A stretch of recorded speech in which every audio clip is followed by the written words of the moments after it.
Paz e graça, povo de Deus, passando aqui rapidinho.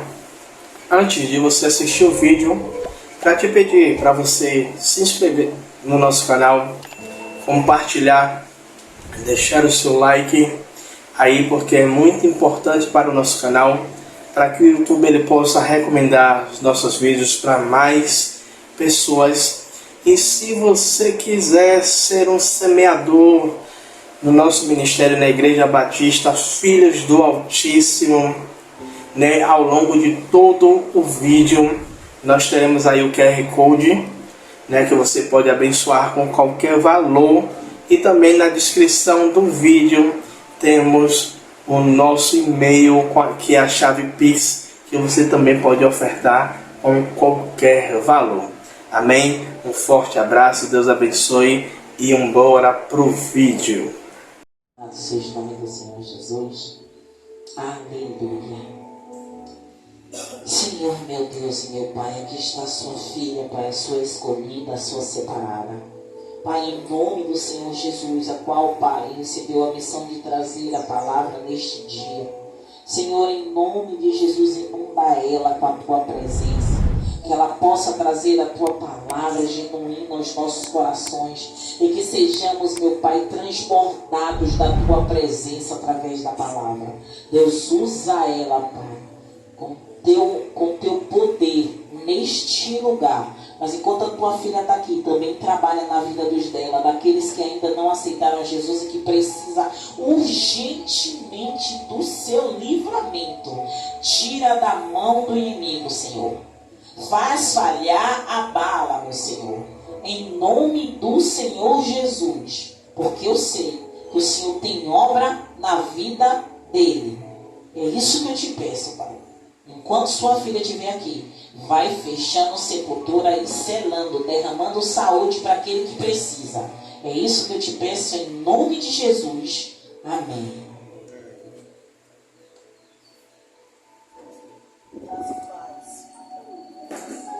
Graça e paz. Amém.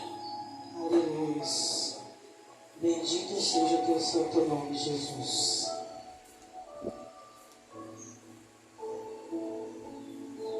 Deus é bom. O tempo todo, Deus é bom. O engraçado é que muitas das vezes a missionária ora. Eu sei que está gravando, mas isso é bom. Alguns momentos que ela tem orado e apresentado a minha família nas orações da igreja, sempre é resposta de algo que está acontecendo. Eu tenho um filho e ela agora orou para que Deus cessasse a bala. E a gente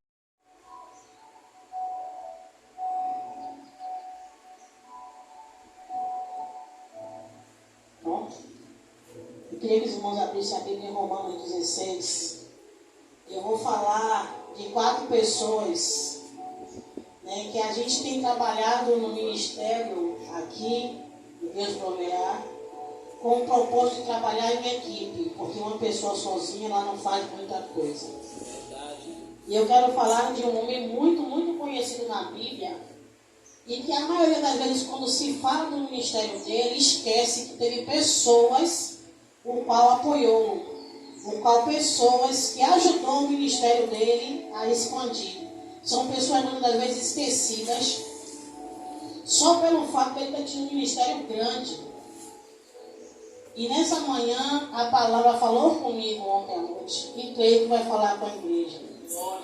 Porque é algo muito importante. Romanos 16, 3 e 4, que fala sobre Priscila e Áquila.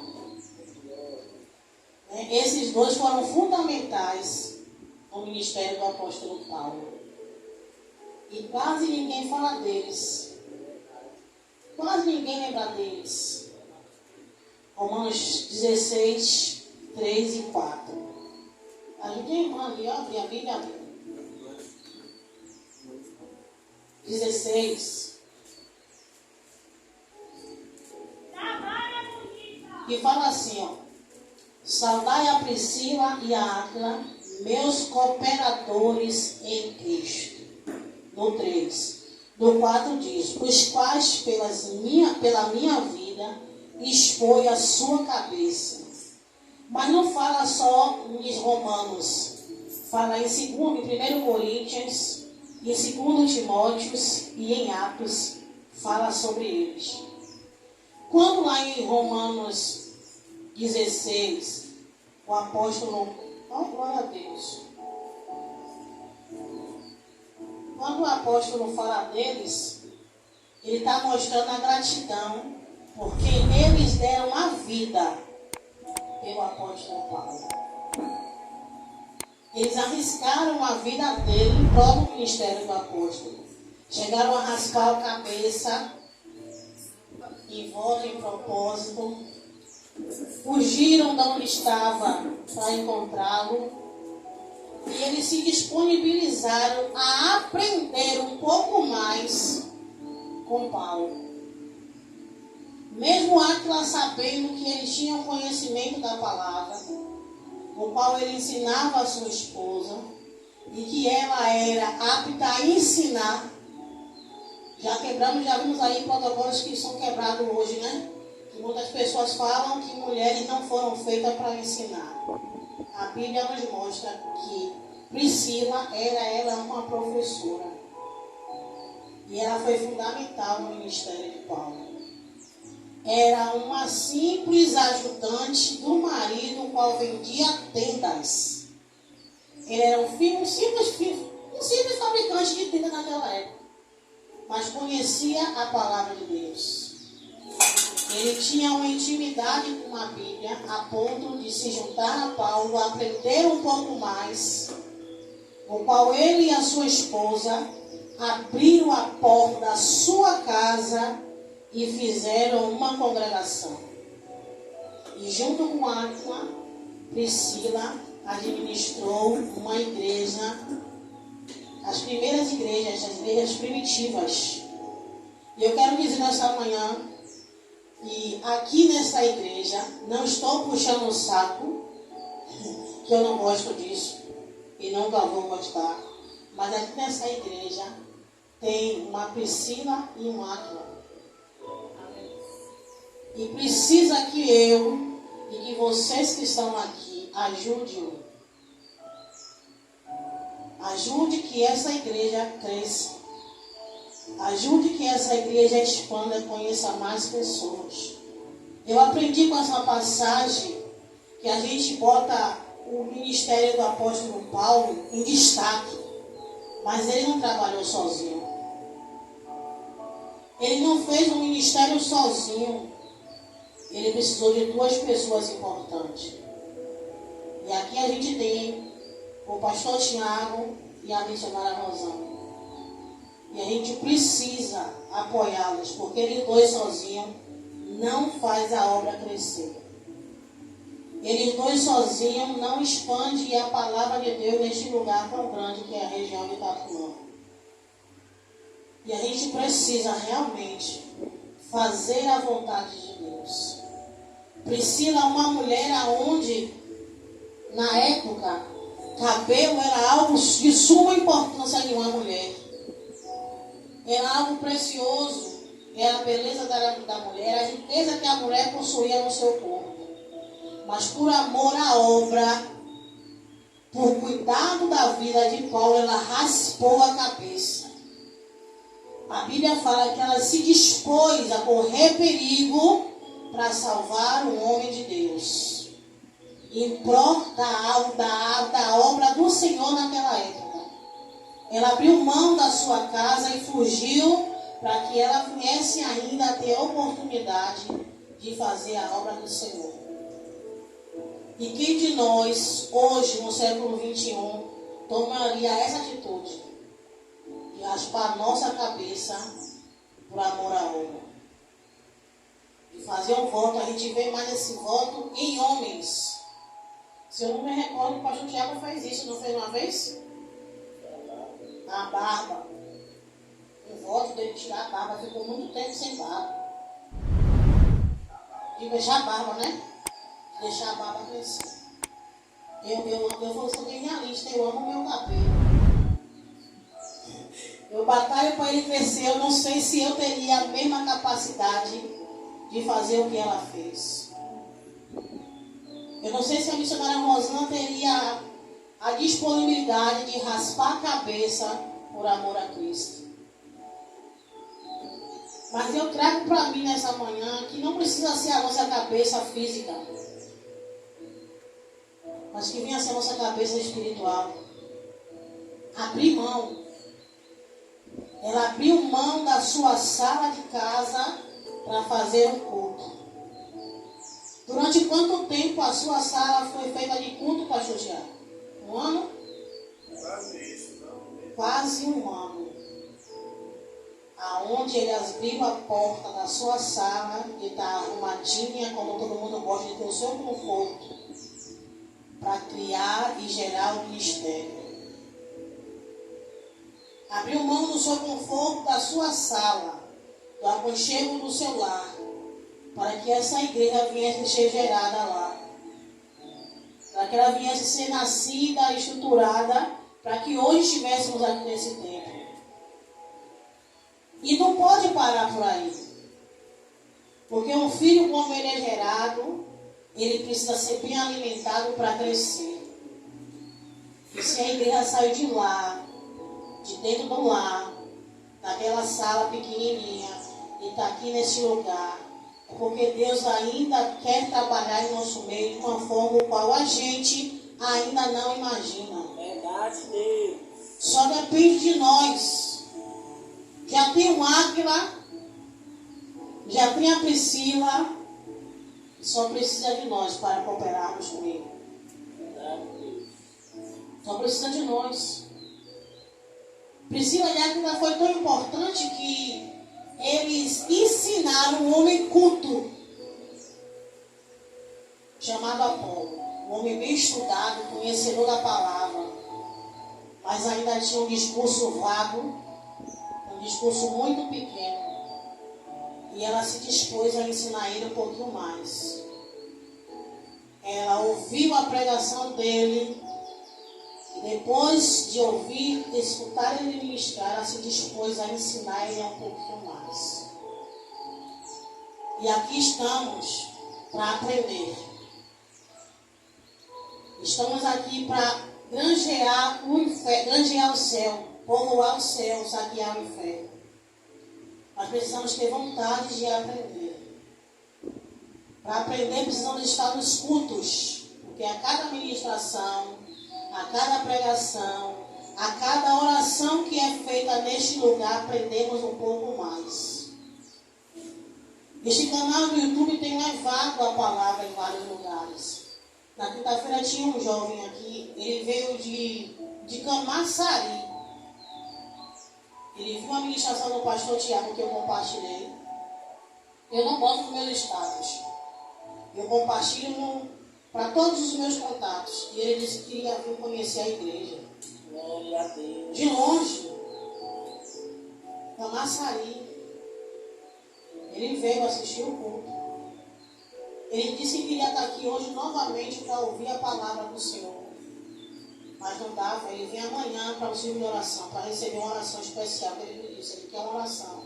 Glória a Deus.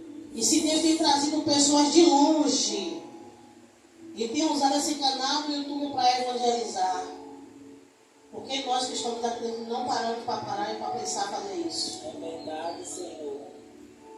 Pessoas sobem, pessoas descem. Eu tenho orado, a missionária tem orado, o pastor tem orado, para que pessoas que subam e que desçam sejam envolvidas pelo Senhor, sejam atraídos para vir para dentro. Mas ainda é pouco. Eu estou me colocando nesse pouco, ainda é pouco que a gente tem feito. Ainda é pouco. Precisamos fazer mais. Precisamos nos dispor mais a trazer pessoas para dentro. A trazer pessoas que estão precisando de libertação. A trazer pessoas que precisam de conhecer Deus, não de ouvir falar, mas de ter experiência com Ele, de ter aproximação com Ele. Porque Paulo conhecia Deus, sabia as escrituras, mas ainda faltava um pouquinho mais. Falta um pouquinho mais na Valquíria. Falta um pouquinho mais no pastor Tiago. Falta um pouquinho mais na missionária Rosana. Mas estamos aqui, disponíveis a aprender mais de Deus. Só que nós três, como a missionária Rosana disse uma vez, um cordão de 3 dobras que é difícil de se explicar. E tem momentos que só estamos nós 5. E ela disse, eu não sei qual é o mistério que Deus tem com a gente. Mas tem momentos que só tem nós 5. Mas Deus não quer só 5. Deus quer 200, 300, 400, 600 membros, como eu ouvi uma vez o pastor Tiago falar que ele queria uma igreja de 600 membros. Então, para que esses 600 membros aconteçam, precisamos trabalhar. Precisamos granjear. Precisamos arregaçar as mangas e fazer com Átila, Priscila, o apóstolo Paulo e Apolo. Para que essa igreja venha a ser conhecida. Ela está conhecida aí pelo mundo inteiro através do canal do YouTube. Mas ela precisa ser conhecida na região onde ela é enraizada. Verdade, Deus. Ela precisa ser conhecida aqui, ó, na Nova Brasília de Itapuã. Precisamos ouvir quando sair na rua, esse mesmo, aquele homem lá, que abriu aquela igrejinha pequenininha, é um homem de Deus. Costumamos ouvir aí a igrejinha. Sim. A Bíblia em Apocalipse diz que as 7 igrejas eram grandes. Nem diz que era grande, ou não diz que era pequena. Mas diz que Deus falava com elas. Verdade, Senhor. Então não é um espaço pequeno que vai impedir da grandeza da glória de Deus se operar. Já vimos aqui coisas de Deus fazer. No dia 31 de dezembro sentimos a presença de Deus de uma maneira diferente. Verdade, Senhor. Só não sentiu quem não deixou o Espírito Santo trabalhar. Mas foi um culto gostoso. Verdade, Pai. Foi um culto onde a presença de Deus e o quebrantamento se fez presente. Verdade, Pai. E no mundo espiritual a gente também sentiu o peso, que no final do culto a gente falou. O inimigo sabia que Deus ia derramar uma graça diferente naquele dia, que ao mesmo tempo a gente também sentiu a opressão. Eu quase não chego aqui. A missionária falou pela mesma coisa, que eu quase não chego. Porque o inimigo sabe quando Deus vai abençoar as nossas vidas. Você acha que ele não tem noção de que o ministério aqui vai crescer? Só o significado da palavra Deus proverá. É aquele que provê povo. É aquele que provê ovelhas. É aquele que provê o crescimento do ministério. Mas para que Deus venha fazer essa provisão em nosso meio, precisamos tomar uma atitude. Verdade, Deus. Verdade. Para uma ação há uma reação. Então precisamos fazer uma reação para que Deus venha fazer a ação dele em nosso meio. Amém? Amém. Glória a Deus. Até aqui o Senhor nos ajudou. Glória.